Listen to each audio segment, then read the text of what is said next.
This week's the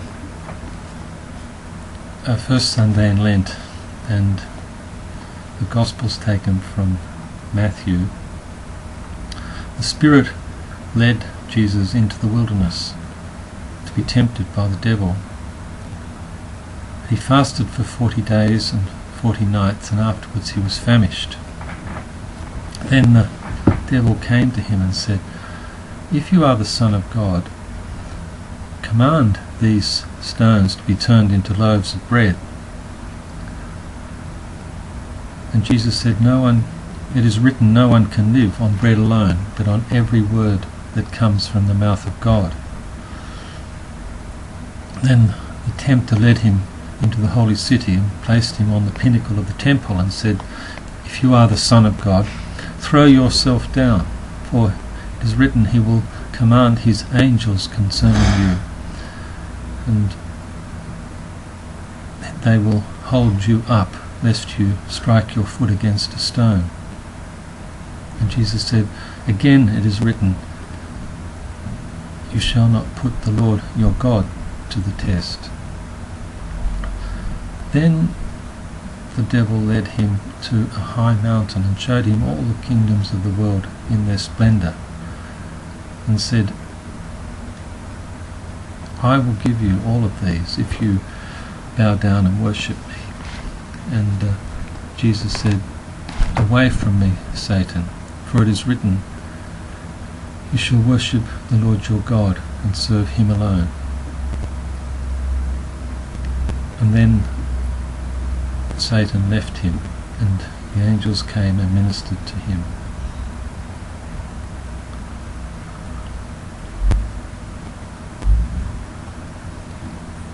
It's good to begin Lent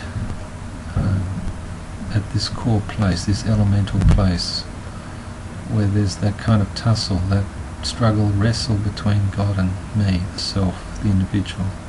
Who's in charge, who's sovereign, who takes the initiative, who do I trust, myself or God? There's this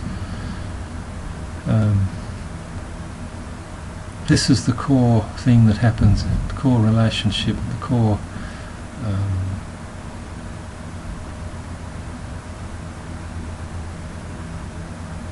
truth that informs every experience, every attitude, every moment of our lives.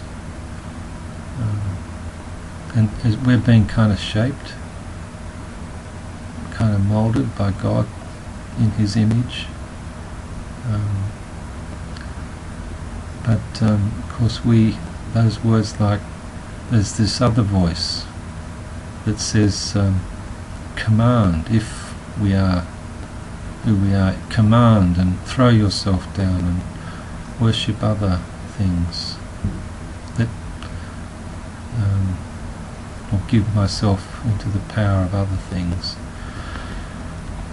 So and this has been, from the beginning of our story of faith, from the time of the people of Israel to our own lives, that these are the core temptations we face, to let God be God, to let him be sovereign in our lives, to let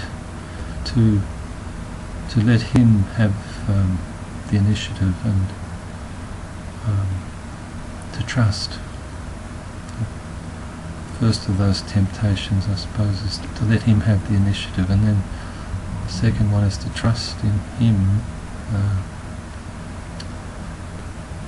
not to be testing, and to give our allegiance to him. I suppose with Jesus being famished, it's he was vulnerable then, when you're hungry.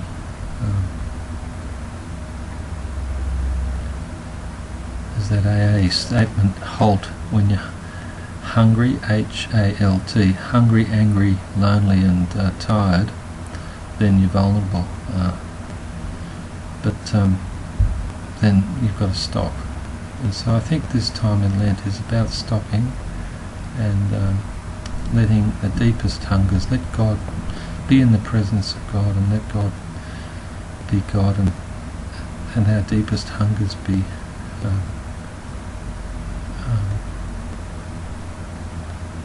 Let him come into those deepest hungers. Let him enter them.